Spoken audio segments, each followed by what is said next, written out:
le mot aliénation se distingue du mot extériorisation. Et ce couple conceptuel extériorisation-aliénation, Entäußerung, Entfremdung en allemand, est très important pour comprendre la problématique que Marx va proposer ici. Une explication simple.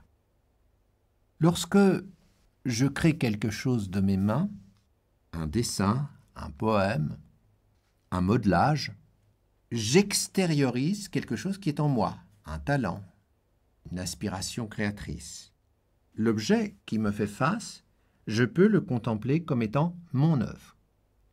Donc, il y a eu là un processus par lequel mon humanité s'est manifestée à l'extérieur d'elle-même dans une œuvre dans laquelle elle se reconnaît. Telle est l'extériorisation. À l'évidence, l'extériorisation est souhaitable, puisque l'humanité ne peut pas exister sur Terre sans produire des œuvres. Et d'ailleurs, ce qui avait déjà retenu l'attention de Marx dans l'œuvre de Hegel, c'était justement cette tentative presque encyclopédique de Hegel de faire une sorte d'interprétation de l'ensemble de la culture humaine. Puisque chez Hegel, vous avez une esthétique, c'est-à-dire une philosophie de l'art, vous avez une politique, vous avez une théorie de la science, une théorie de la religion, c'est-à-dire que Hegel, effectivement, comme je crois beaucoup de philosophes, peut-être est-ce la vocation de la philosophie, produit une sorte d'herméneutique, c'est-à-dire d'interprétation générale de la culture humaine, entendue comme ensemble des œuvres créées par l'humanité.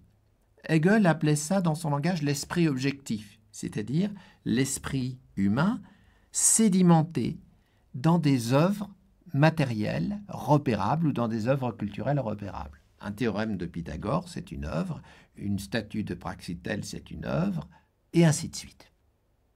Donc, l'homme s'extériorise.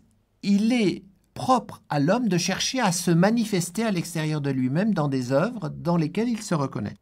Mais voilà, il y a des moments où il ne s'extériorise plus, il s'aliène, il devient autre. Or, l'activité de l'ouvrier est-elle l'activité d'un artiste ou d'un artisan qui peut se reconnaître dans son œuvre? Non, dit Marx. Car en face de l'ouvrier, il y a le capital. Aussitôt qu'il a produit un objet, cet objet ne lui appartient plus. Pendant qu'il produit cet objet, s'il est soumis aux cadences d'une machine qu'il requiert que lui, ouvrier, se mette au diapason de la machine, ce n'est plus un ouvrier qui utilise un outil, c'est un outil qui utilise un ouvrier. On le verra dans Les temps modernes de Charlie Chaplin, où l'on voit l'ouvrier posté qui accomplit dans la décomposition du geste producteur en une myriade de petites opérations singulières, qui accomplit des centaines et des centaines de fois la même opération, visser un boulon d'un certain nombre de tours, et qui intériorise son geste mécanique.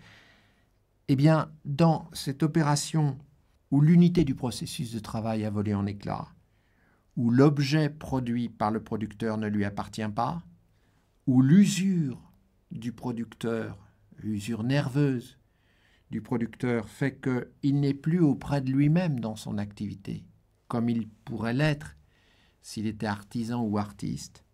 On a là un devenir autre de l'extériorisation. On ne peut pas dire que la production capitaliste permette au producteur de s'extérioriser, comme on le disait tout à l'heure, de l'œuvre d'art ou de l'œuvre d'artisanat.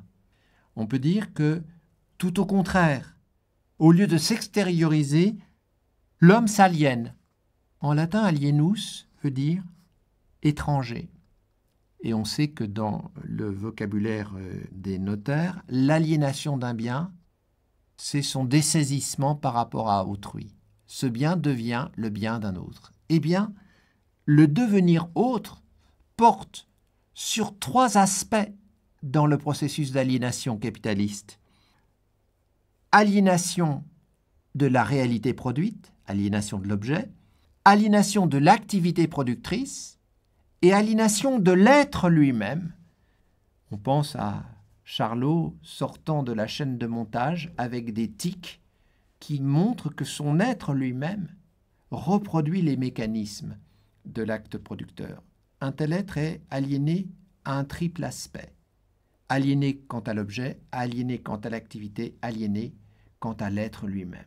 Voilà cette terrible aliénation que décrit Marx, et il se demande quelle en est la cause. C'est évidemment le mode de production capitaliste en tant qu'il réduit l'ouvrier à un instrument animé, pour parler comme Aristote, et il le dessaisit de son humanité en le réduisant à cet instrument animé. Qu'est-ce que l'aliénation? Eh bien, c'est le fait de ne plus s'extérioriser, mais au contraire de devenir autre.